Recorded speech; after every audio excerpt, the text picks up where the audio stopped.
Legal. Então, assim, eu e o Thiago, a gente já se conhece há algum tempo, né? A gente tem trabalhado aí com o desenvolvimento de pessoas. O Thiago é psicanalista clínico.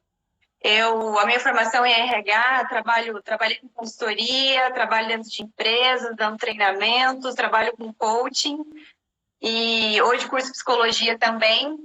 E atendo muitas pessoas no sentido da área profissional. Muitas pessoas buscando aí essa realização profissional. E o Thiago lida também com muitas pessoas na clínica, né, Thiago? Em relação às emoções, em relação a muitas coisas, né? Questão de angústias e tudo mais.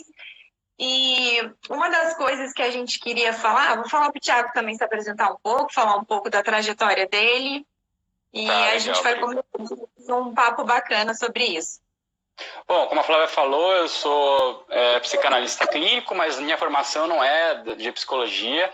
Para vocês entenderem melhor, não precisa ser psicólogo para ser psicanalista. O curso que eu fiz, formado em administração, depois fiz um curso onde eu conheci a Flávia e dentro do curso tinha um módulo de psicanálise e fui me especializar, porque eu queria, dentro da empresa que eu tinha, faz um mês que eu vendi as empresas, mas estou procurando novos investimentos, mas dentro da empresa que eu tinha, falei, bom, preciso aprender a lidar com pessoas, porque essa é a base de todo qualquer tipo de empresa e também do relacionamento que a gente tem extra empresa, né? A gente se relaciona a todo momento. Então, bom, preciso entender um pouco melhor disso. Eu gostei e fui atrás. E aí, o curso de psicanálise, ele demora 3 anos e meio para se formar. Então, eu fiz esse curso.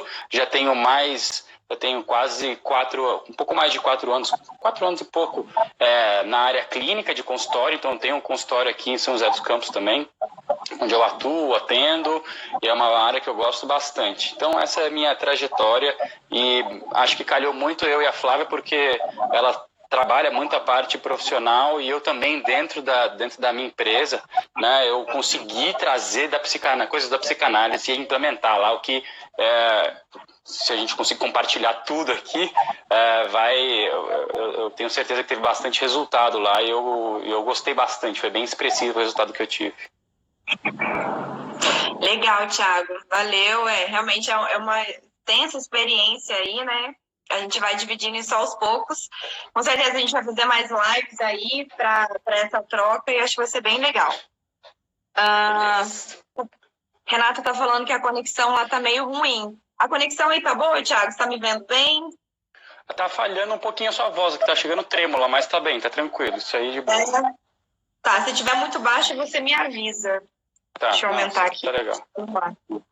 Beleza? Tá.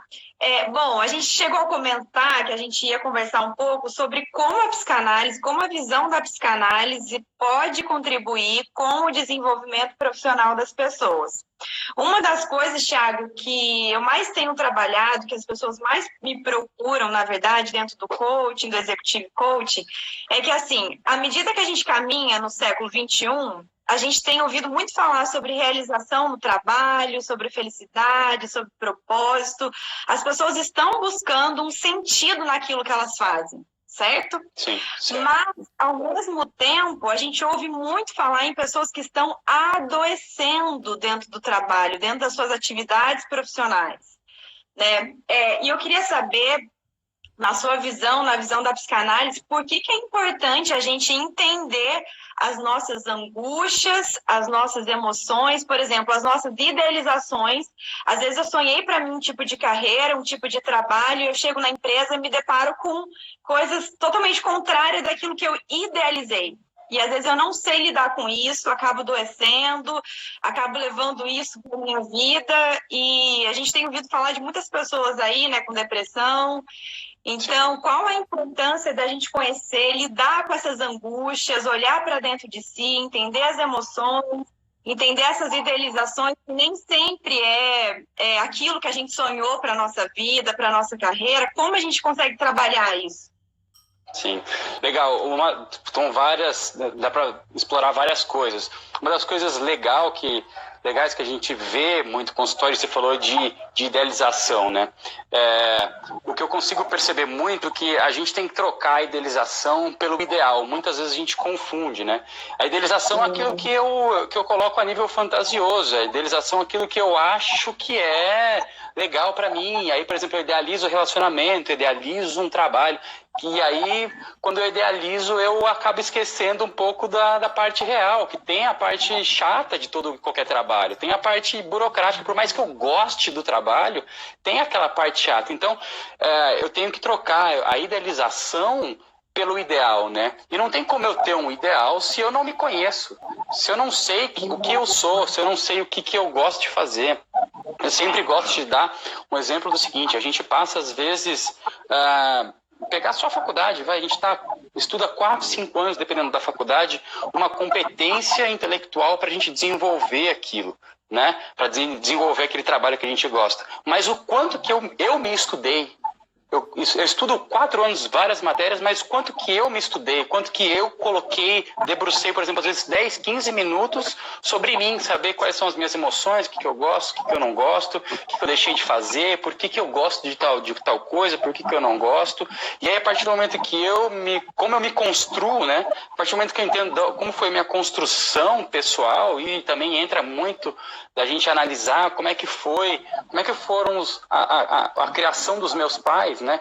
Como é que os meus pais são, porque como eles são, eu vou ser construído, né? Porque todos nós somos construídos ao olhar deles. E aí eu consigo me compreender melhor, e a partir do momento que eu me compreendo melhor, eu consigo ter um ideal, aí é a palavra que está na moda, eu ter um propósito, né? E aí, a partir desse propósito, eu vou buscar aquilo que eu gosto de fazer. E aí sim, e aí a gente também tem que colocar, né, que dentro do que eu gosto de fazer, vai ter coisas que não são legais, vai ter coisas que não são prazerosas de fazer mesmo, vai ter coisas que são chatas de fazer. Às vezes o trabalho burocrático do dia a dia é chato, mas no final, às vezes o resultado que a gente vê é aquilo que eu gosto, né? Então, para eu entender um ideal, eu preciso me conhecer. Sem ideal, eu acabo indo para a idealização mesmo, né? E a idealização, ela vai para um pouco do que a sociedade propõe, né? Que a gente tem que ter um cargo legal, a gente tem que ter uma carreira legal, eu tenho que ter um salário X, tem que ter coisas que a gente já sabe, né? Tem que ter o carro do ano, o celular do ano, ter um apartamento, ter uma casa, casar, ter filho, e aí ter neto e depois morrer. Esse é o ciclo que a gente está acostumado, né? E aí a gente fica numa idealização e acaba de esquece o ideal, né? Exatamente, legal. Então, você está falando que o interessante é a gente ter um ideal, não idealizar coisas, porque essa idealização às vezes foge. A gente acha que vai ser tudo lindo e não é. A vida não é dessa forma, né? A gente vai lidar com frustração, a gente vai lidar com coisas que a gente não gosta. Então, o ideal pode ser que, o ideal, de repente, é trabalhar em algo assim, mas não idealizar, porque às vezes a gente não consegue. Você está falando que às vezes a gente não consegue atingir essa idealização. E às vezes por isso que a gente se frustra tanto. Sim, porque a idealização ela é um processo totalmente infantil, né? Porque se a gente for imaginar, todos nós, quando crianças, idealizamos nossos pais como super-heróis, né? Só que vai ter um momento em que a gente fala assim, eles não são tão assim, eles são humanos, eles erram, eles têm os seus defeitos, têm suas qualidades. Então a idealização ela é um sentimento infantil, né? E aí vem quando eu idealizo, eu deixo de exercitar a minha capacidade de me frustrar, né? Então, o que a gente tem que fazer sempre para enxergar o nosso ideal é exercitar a nossa capacidade de se frustrar. Quanto mais eu consigo me frustrar, mais eu consigo ficar com o ego mais fortalecido, mais eu consigo olhar para as minhas fraquezas, né? Mais eu consigo olhar para aquilo que eu preciso melhorar, também para as minhas potencialidades, mas aí sim eu consigo me construir e ter um ideal. Tem uma frase que também tem uma outra coisa que está bem em voga, que é vulnerabilidade é poder, né? Então, quanto mais vulnerável eu sou, mais poderoso eu sou, porque é uma coisa que Jung falava, que é na sombra que está o potencial, né? Então é onde está a minha pior característica, vamos dizer assim, que eu preciso olhar para ela e aí eu jogo luz nela e aí eu vou melhorar ela e aí eu vou conseguir me construir e me ver como eu sou. Legal, mas isso que você falou tem muito sentido. A gente idealiza os nossos pais, né, como super-heróis, e quando a gente cresce, a gente vê que eles não são tudo aquilo. A gente precisa lidar com isso. E às vezes a gente idealiza o emprego também. A gente, de repente, uma pessoa sonha em trabalhar numa empresa X, quando ela entra lá, ela às vezes se frustra, porque às vezes não é aquilo que ela idealizou, ou às vezes o líder não é daquele jeito. Né? E a gente precisa aprender a lidar com isso, porque, como você falou, a idealização ela é algo infantil, né? Totalmente. Interessante. E uma coisa que você colocou em relação ao líder, idealismo ao líder, isso tem muito, é muito legal essa parte de transferência, né? É uma coisa que a gente faz, a gente projeta toda hora no outro, né? Porque é tudo 100% meu, a responsabilidade é minha, né? Eu sempre, as pessoas falam, pô, Thiago, você pega pesado quando você fala isso, mas é verdade, porque quando você tem o emprego que você merece, você tem o relacionamento que você merece, você tem a família que você merece, né? Porque é tudo construção sua, né? Então, quando você idealiza, às vezes, um líder, por exemplo, será que você não está transferindo também uma idealização infantil? Porque quais foram os primeiros níveis hierárquicos que nós tivemos, né? Que a gente conseguiu ter relação? São os nossos pais. Então, o meu pai e minha mãe foi o meu primeiro nível hierárquico. Foi ali que eu consegui lidar com a hierarquia. E conforme eu fui absorvendo isso, eu faço as transferências para os meus relacionamentos, tanto profissionais, tanto pessoais. Então, às vezes, e isso eu falo até com uma certa propriedade, porque como eu era o dono da empresa, né, e eu via que eu lidava com várias pessoas, mas eu via que tinha gente que me via como pai, tinha gente que me via como homem, tinha gente que me via como provedor. Então, tipo, e era legal legal até certo ponto, porque causou alguns transtornos. E como pelo menos eu tive essa experiência, consegui pontuar cada um delas, né? Dessas pessoas, e elas conseguiram compreender. Então a gente às vezes projeta muito das nossas relações infantis para aquelas pessoas com que a gente está se relacionando profissionalmente, né? Isso acaba a gente acaba se frustrando, né? Acaba ficando mal, porque às vezes o que meu chefe às vezes faz comigo, meu líder faz comigo, me remete às vezes um processo de inferioridade que eu vivi na infância, ou que meu pai e minha mãe projetou em cima de mim, né? Entendi, legal. Thiago, oi? Oi, tô te ouvindo. Voltou. Tá, então isso que você está falando é muito interessante. Então, assim, qual a importância? Você falou que tudo começa com eu me conhecendo. A gente se prepara numa faculdade durante 4, 5 anos aí, e às vezes a gente não se prepara para nós, para um olhar para dentro, né, de si. E o quanto, às vezes, eu conhecer, separar aquilo que é meu, aquilo que é do outro, quanto isso às vezes interfere nessas relações de trabalho. Você falou que às vezes as pessoas transferem, por exemplo, te vê às vezes como um pai. Porque assim, ó, eu em alguns vídeos eu já comentei a importância de se fazer terapia, o quanto isso me ajudou, até nas relações de trabalho, porque às vezes eu olhava para alguém, de repente eu julgava, apontava alguma coisa, mas no fundo, depois que eu fui trabalhando isso em mim, eu percebi que não tinha a ver com o outro, tinha a ver comigo. Então, às vezes, aquilo que eu apontava, que eu julgava, na verdade, era alguma coisa que, de repente, eu gostaria de ter, eu projetava em alguma pessoa alguma coisa, e depois eu fui entender que tudo tinha a ver comigo, né? Então, o quanto é importante a gente se conhecer, de repente, num processo psicoterápico, dentro da terapia, a questão do autoconhecimento, o quanto é importante a gente se conhecer e o quanto isso interfere nas relações de trabalho. Legal, porque a partir do momento que eu começo a me conhecer, eu vou transferir menos, vamos dizer assim. Como 95% de nós é inconsciente, apenas 5% é consciente, quando eu faço a terapia, eu vasculho meu inconsciente, eu vasculho meu processo de criação, de construção, né, pessoal, e eu consigo compreender. E aí, quando eu compreendo isso, eu passo a transferir menos, eu passo a ter mais responsabilidade. E aí eu passo a ver que o outro, ele é um espelho meu. E é engraçado que a gente não transfere só coisas, por exemplo, que a gente até conversou antes de fazer a live, coisas negativas, no sentido de esperar muito do outro, de o outro fazer alguma coisa e a gente se sentir mal, né? Mas a gente também transfere coisas, vamos dizer, que são positivas, que às vezes o que me incomoda no outro, vamos dizer, às vezes a expansividade do outro, às vezes o jeito do outro falar, o jeito... Tipo, a gente admira aquilo, mas às vezes a gente vai julgar por conta de não dar conta daquilo. Mas a gente tem aquilo, mas peraí, Por que eu não posso desenvolver isso? Por que, né? Será que eu admiro essa pessoa, mas eu estou ao mesmo tempo colocando ela para baixo porque eu não estou dando conta de eu me desenvolver nesse processo, né?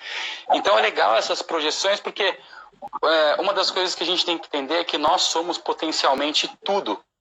Tudo. Nós somos potencialmente, vamos lá, pegar algumas competências corporativas. Nós somos potencialmente comunicação, nós somos potencialmente organização, nós somos potencialmente proatividade, nós somos tudo. Basta eu me lapidar para aquilo, basta eu querer me olhar onde eu estou travado nesses tipos de competência, né? Por que eu não consigo desenvolver? E aí vai mesmo, por que a gente não... Por que eu tenho que me conhecer para isso? Para saber onde é que está, onde eu fui criado daquela forma, né?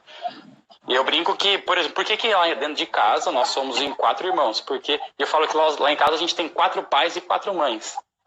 Todos nós somos dos mesmos pais, né? Mas é que cada um tem uma forma diferente de trazer aquilo, de ver, né, como foi criado. Mas a criação foi a mesma, né? Mas cada um desenvolveu, por exemplo, uma potencialidade. Por quê? Porque eu absorvi de uma forma. Então, se eu absorvi, a responsabilidade é minha.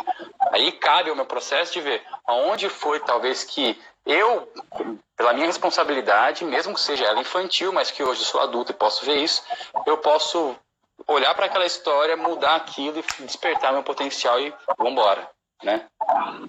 Legal. O Vitor até mandou uma carinha aí. Oi, Vitor, tudo bem? Vitor, irmão do Thiago. Tá falando dos irmãos. E que legal. Tiago, uma outra coisa, né?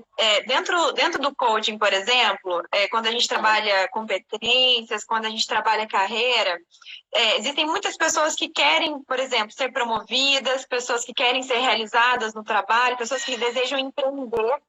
Só que por que antes de eu ser profissional eu sou pessoa? Qual a importância disso? Porque, assim, a maioria dos meus coaches, quando eles vêm, eu sempre indico o processo psicoterápico, sempre indico a terapia, porque a terapia trata coisas que o coaching não vai trabalhar, né? O coaching trabalha coisas pontuais, coisas específicas. E dentro desse universo, do outro lado, tem as emoções. Então, antes, porque assim, tem pessoas que eu vejo que pulam de emprego a emprego, vão de uma empresa para outra, tentam se achar e às vezes elas não conseguem.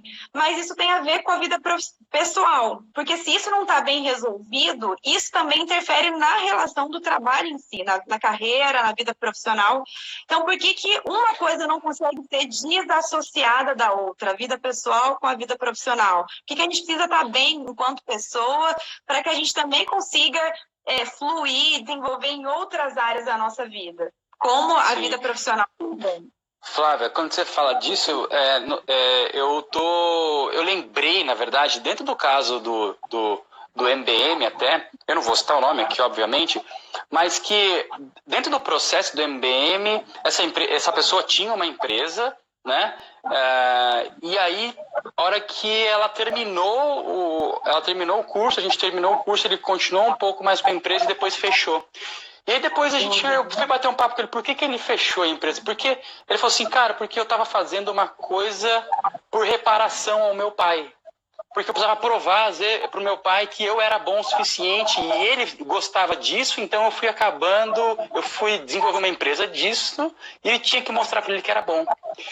E então, tipo, às vezes você faz um puta de uma estrutura, você se move, você monta uma empresa, você pega o teu capital, você coloca lá, você faz, você dá...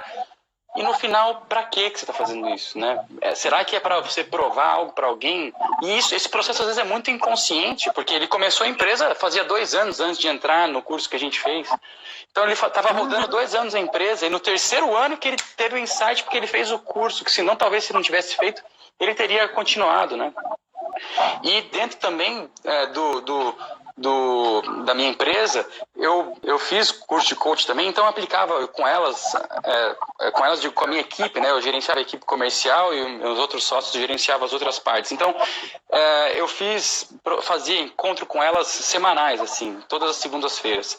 E a gente sempre batia o porquê da meta, né?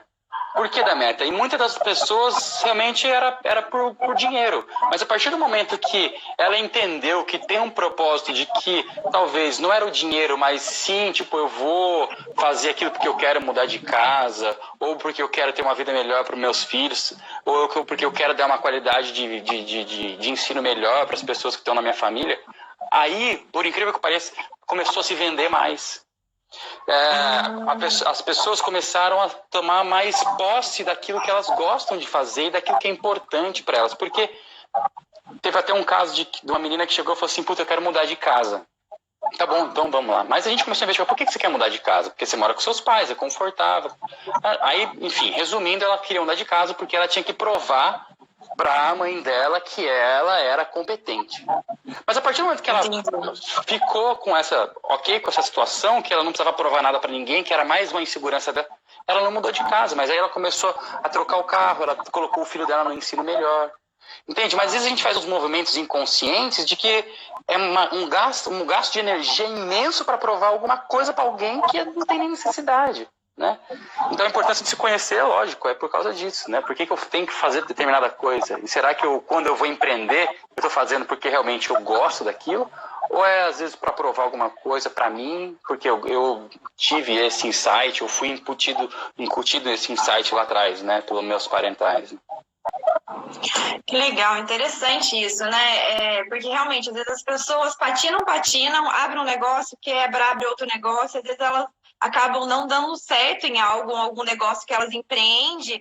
Você está falando justamente pela força do inconsciente, porque às vezes a motivação que leva ela a empreender ou a querer ter um negócio próprio não é uma motivação que acaba segurando aquilo, não é duradouro, ou não tem alguma coisa firme por trás daquilo, um pilar, um propósito por trás daquilo. Na verdade, é alguma coisa que não sei, de repente é formação reativa, né? Alguma coisa dessa forma que você está falando? Sim, talvez uma formação reativa, né? E isso é muito interessante. E, lógico, eu tive uma resposta muito boa depois que eu comecei a aplicar, de certa forma, a psicanálise dentro da empresa, né? Eu tive uma equipe de 12 vendedores, e aí não foi só com o processo de coach, obviamente, foi isso que a gente comentou aqui, mais bastante treinamento. Eu passei a ter uma equipe de 4 pessoas só, tendo 7% a mais de venda do que eu tinha com 12. Entendi. Mas porque as pessoas estavam com um propósito melhor, com um ideal bem definido, sabiam o que estava querendo fazer e não lutando só por ter o dinheiro no final do mês, entende? Entendi. Então, quando o profissional sabe mais disso, sobre si, ele vai conseguir produzir mais e com muito mais satisfação. Ok, e como que a psicanálise vê isso, Thiago? Por exemplo, como que eu amplio? Você falou muito da força do inconsciente, eu acredito muito nisso, né? Eu passei por processo de terapia e eu vi o quanto isso é real, o quanto eu ter entendido e trago à consciência algumas coisas me mudou totalmente a minha forma de me expressar, a minha forma de me colocar, de me projetar para o mundo.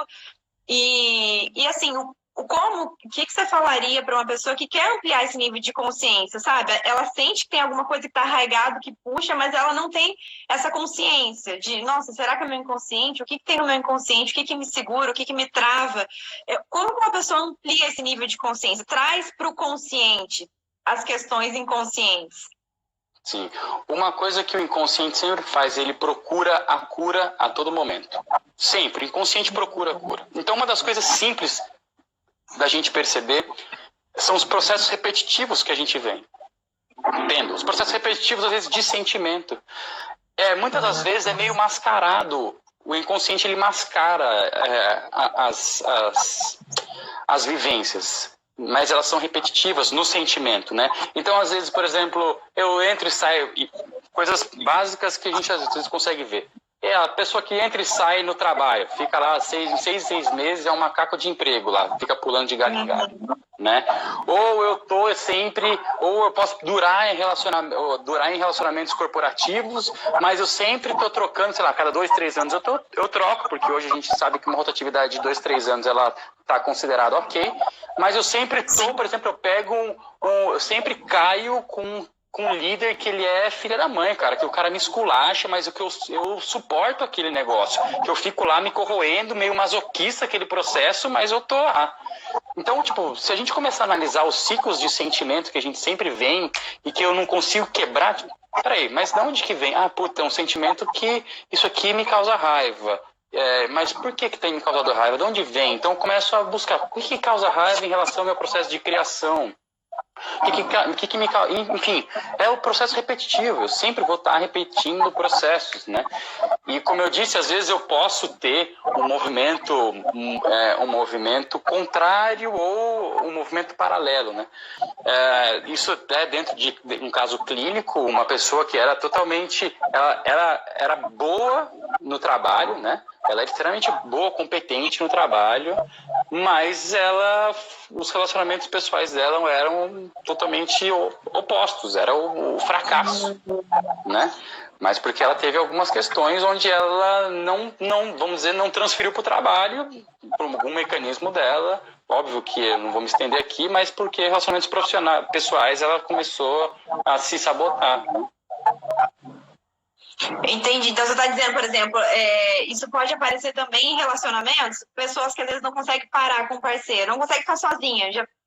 Falando nisso, gente, o Thiago tem vários vídeos, eu vi em algum vídeo você comentando sobre isso no Instagram dele, ele faz vários vídeos e são muito interessantes. E um desses vídeos, Thiago, eu vi você falando de pessoas também que não conseguem, entra e sai no relacionamento, as pessoas não conseguem ficar sozinhas consigo mesmo. Isso tem a ver com mecanismo repetitivo?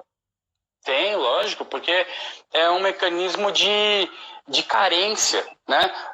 É uma carência que tem ali, porque o que a gente, dentro da psicanálise, a gente entende? Que ela está buscando algum amor de algum parental que ela acha que não recebeu. Então vamos supor que estou eu aqui, vou me usar de exemplo. Vamos supor que eu entro e saio de relacionamento a todo momento. O que eu procuro dentro do relacionamento hétero é uma mulher, então eu vou procurar uma mulher.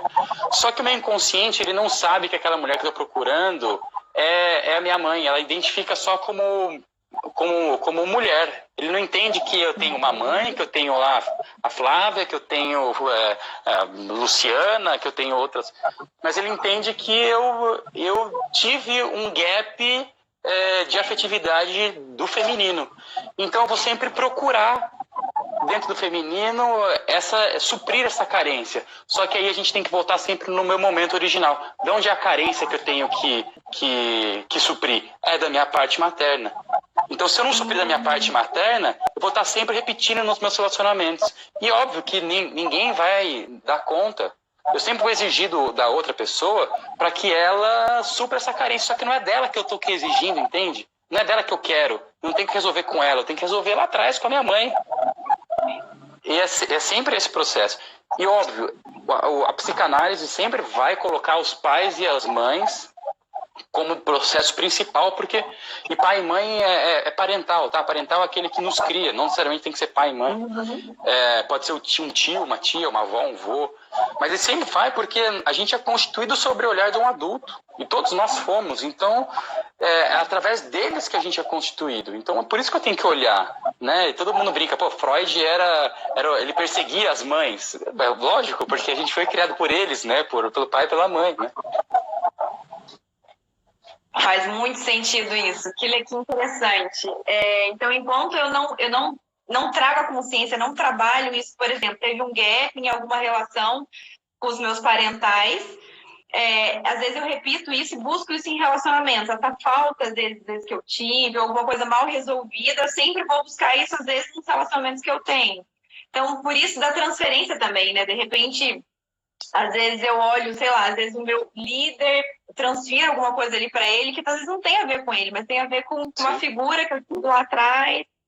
E interessante. E aí, quando eu trago isso à consciência, que eu entendo, eu sou muito mais... O que você falaria? Na verdade, eu consigo me resolver quando a ficha cai, quando eu entendo isso, eu trago isso a nível da consciência, eu consigo mudar esse padrão repetitivo. Isso, e eu não transfiro mais, porque o nosso sistema emocional, ele sempre procura homeostase, sempre procura equilíbrio, certo?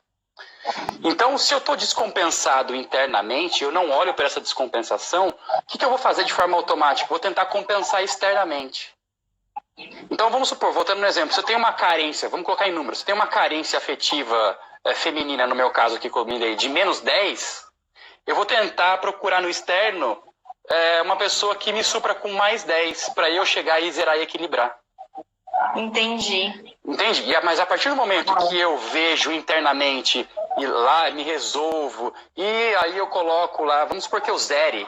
Internamente, de afetividade, eu zerei, eu toquei comigo mesmo. Eu entendi as minhas problemáticas, entendi as minhas questões, zerei. Eu não vou precisar fazer essa compensação no externo. Então eu vou estar bem comigo mesmo, eu vou fazer escolhas mais assertivas, eu não vou fazer escolhas transferenciais. E relacionamentos, tanto profissionais como pessoais, eles acabam sendo mais desgastantes por conta disso, porque eu estou transferindo a todo momento coisas minhas, lixos meus, para os outros, tentarem resolver. Uau! Entendi. Legal, Thiago. Bacana. Então, tudo se resume ao trabalho que eu tenho internamente comigo, né? Tanto relação de trabalho quanto as relações que eu tenho no mundo. Tudo tem a ver com aquilo que eu sou, né? Com as transferências, com aquilo que eu aprendi, com aquilo que eu vivi, o quanto eu tenho isso resolvido ou não dentro de mim.